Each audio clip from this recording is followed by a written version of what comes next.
अस्सलाम वालेकुम, कैसे हैं आप सब। उम्मीद करती हूँ कि सब खैरियत से होंगे। आज फिर मैं आपको बहुत सी ऐसी टिप्स बताऊँगी जिससे आप अपने काम को आसानी के साथ और जल्दी कर सकेंगी और बेहतरीन तरीके से पेश कर सकेंगी। उम्मीद करती हूँ कि वीडियो आपको पसंद आएगी, आपके बहुत ही काम आएगी। खस्ता पकोड़े बनाने के लिए अगर अच्छे पकोड़े बनाने हों तो सबसे पहले तो बेसन को नीम गर्म पानी में घोल लें, खूब अच्छी तरह से घोलें और फिर इसमें 1 चाय का चम्मच दही, थोड़ा सा बेकिंग पाउडर या फिर बेकिंग सोडा डालकर अच्छी तरह हाथ से घोल लें और पकोड़ों को तलते वक्त लकड़ी के चमचे का इस्तेमाल ना करें, स्टील के चमचे का इस्तेमाल करें और तलकर इन्हें टिश्यू पेपर पर निकालें ताकि सारा तेल जज़्ब हो जाए। इस तरीके से बनाए गए पकोड़े खस्ता और फूले हुए बनते हैं। मक्खन को जल्दी नरम करने के लिए अगर वक्त की कमी की वजह से मक्खन को जल्द नरम करने की ज़रूरत हो तो इसे प्लास्टिक बैग में रखकर बेलन की मदद से चिपटा करें। इसके अलावा जमा हुआ मक्खन कद्दूकश भी किया जा सकता है। लीमू को 2 हिस्सों में ना काटें। अगर तो आपको लीमू के चंद कतरे ही चाहिए अपने इस्तेमाल के लिए तो इसे 2 हिस्सों में काटने की बजाय इसमें किसी नुकीली चीज़ से सुराख करके उसमें से जितने आपने कतरे निकालने हैं निकाल लें। इस तरह से बाकी लीमू महफूज रहता है।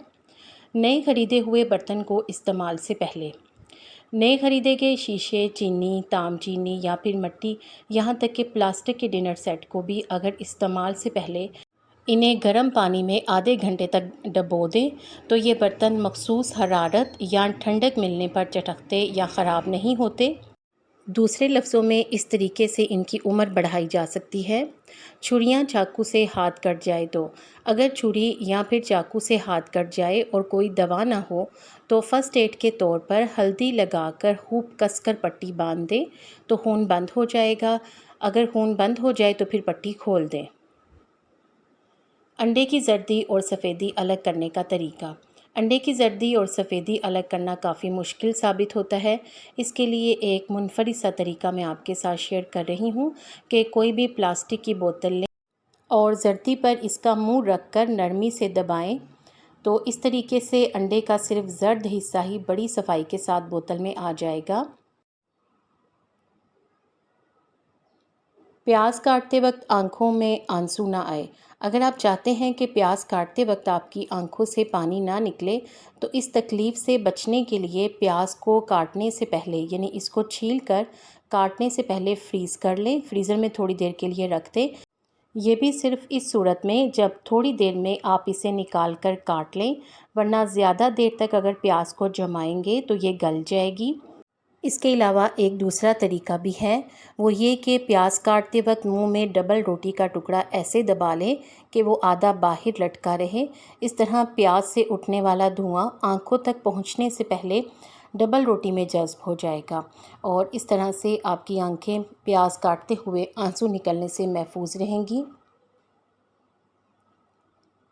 पतीली में जले जमे मसाले को साफ़ करने के लिए पतीली में जले जमे मसाले को खुर्च कर निकालने की बजाय इस पर खाने का सोडा, 2-4 चम्मच नमक और पानी डालकर रात भर के लिए छोड़ दें। ये भी उस सूरत में जबकि बहुत ज़्यादा जमा हुआ है तो सुबह देखेंगे तो जमा हुआ मसाला आराम से निकल जाएगा। अगर किचन में चूंटियाँ आती हों तो अगर किचन में चूंटियाँ आ जाती हों तो इनके बिलों के इर्द गिर्द पिसी हुई हल्दी छिड़क दें, चूंटियाँ नहीं आएंगी। इसके अलावा बेकिंग सोडे का भी इस्तेमाल कर सकते हैं। साफ़ सुथरे बाथरूम के लिए मीठे सोडे में लिक्विड वॉशिंग सोप मिलाकर इसे बाथरूम के टाइलों पर अच्छी तरह से लगाकर 2 घंटों के लिए छोड़ दें। फिर 2 घंटों के बाद एक बाल्टी पानी में सफ़ेद सिरका मिलाकर टाइलों को धो लें और फिर इसके बाद खुश्क तौलिए से सुखा लें तो हर तरह के दाग धब्बे दूर हो जाते हैं। गर्मी के मौसम में बाज़ औक़ात आम ख़रीद कर लाते हैं तो वो पके हुए नहीं होते, थोड़े से कच्चे होते हैं। इन फलों को जल्दी पकाने के लिए इन्हें रात भर कागज़ के थैले में लपेट कर रख दें तो इस तरह से वो जल्दी पक जाएंगे। इसके अलावा इन्हें आटे की बाल्टी में भी दबा कर रख सकते हैं। घर में तैयार करदा पनीर या फिर सोर क्रीम को देर तक ताज़ा रखने के लिए घर में तैयार करदा पनीर या फिर सोर क्रीम देर पा ताज़ा रखने के लिए फ्रिज में इसकी बोतल या डिब्बे को उल्टा करके रखें। ओवन में बेक शुदा अशिया को दोबारा गर्म करने के लिए ओवन में जो चीज़ें बेक की जाती हैं, अगर इन जैसे कि पिज़्ज़ा वगैरह, अगर इनको दोबारा गर्म करना हो तो इनको गर्म करते हुए पानी का एक प्याला भी इनके साथ ओवन में रखें। इस तरह से इनमें नमी का अंसर बरकरार रहेगा और वो सख्त नहीं होंगी। घर के जाले इस तरह साफ़ करें तो महीनों जाले नहीं लगेंगे। इसके लिए एक नरम चादर का टुकड़ा लें, इसको नीम गर्म पानी में डुबोएं और इसे एक डंडे पर लपेट लें। एक अखबार पर थोड़ा सा नमक डालें। अब इस डंडे को इस अखबार पर रोल कर लें। इसके बाद इस डंडे को चारों तरफ दीवारों पर अच्छी तरह से फेर लें तो महीनों तक जाले नहीं लगेंगे, क्योंकि नमक मकड़ी के अंडों को ख़त्म कर देता है और इस तरह से जाले लगने से महफूज रहते हैं। कपड़ों से नेल पॉलिश उतारने के लिए पहले इस पर नेल पॉलिश रिमूवर लगाएं, फिर इस पर थोड़ा सा मीठा सोडा लगाएं और वॉशिंग पाउडर छिड़क कर इसको थोड़ी देर के बाद धो लें और फिर इसे फ़ौरन से इस्त्री कर लें तो दाग साफ़ हो जाएगा। बहुत सी ख़वातीन को हैज़ के दिनों में दर्द होता है।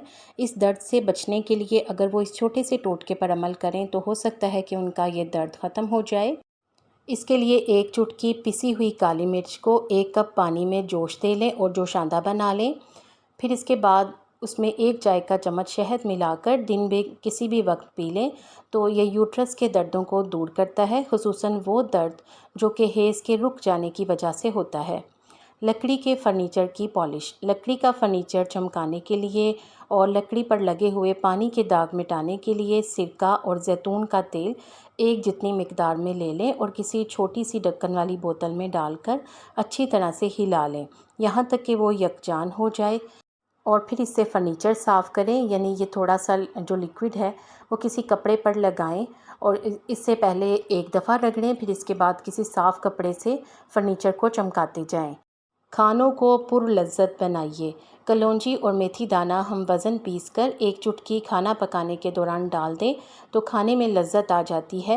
घर में छोटे मोटे कीड़े मकोड़ों को भगाने के लिए एक स्प्रे बोतल में 3 हिस्सा पानी डालें और फिर 1 हिस्सा सेब का सिरका और चंद कतरे पेपरमेंट ऑयल के शामिल कर लें और स्प्रे की बोतल को अच्छी तरह से हिला लें और पूरे घर में इसे स्प्रे कर दें तो घर में छोटे मोटे कीड़े मकोड़े दाखिल नहीं होंगे और अगर आ भी जाएंगे तो वो भाग जाएंगे। खस्ता फ्रेंच फ्राइज़ बनाने के लिए। अगर फ्रेंच फ्राइज़ बनाने के बाद नरम पड़ जाते हों तो आलू को काटने के बाद इसमें थोड़ा सा आटा और कॉर्नफ्लावर मिलाएं और कागज़ की पूरी थैली में डालकर अच्छी तरह से हिला लें या फिर आप इसको वैसे ही अच्छी तरह से मिक्स कर लें और फिर इनको फ्राई करें। और चिप्स जब तैयार हो जाएं तो इन्हें जाज़िब कागज़ पर निकाल लें, यानी टिशू पेपर वगैरह पर निकालें और इनके ऊपर चुटकी नमक छिड़क दें। फ्रेंच फ्राइज़ देर तक खस्ता ही रहेंगे। आपको इन टिप्स में से कौन सी अच्छी लगी है कमेंट सेक्शन में ज़रूर बताएं। वीडियो को लाइक करके शेयर कर दिया करें ताकि इससे दूसरों को भी फ़ायदा पहुंचे। मुझे उम्मीद है कि आपने चैनल को सब्सक्राइब कर दिया है। अगर अभी तक नहीं किया तो जल्दी से सब्सक्राइब कर दें और बेल आइकॉन प्रेस कर दें। शुक्रिया।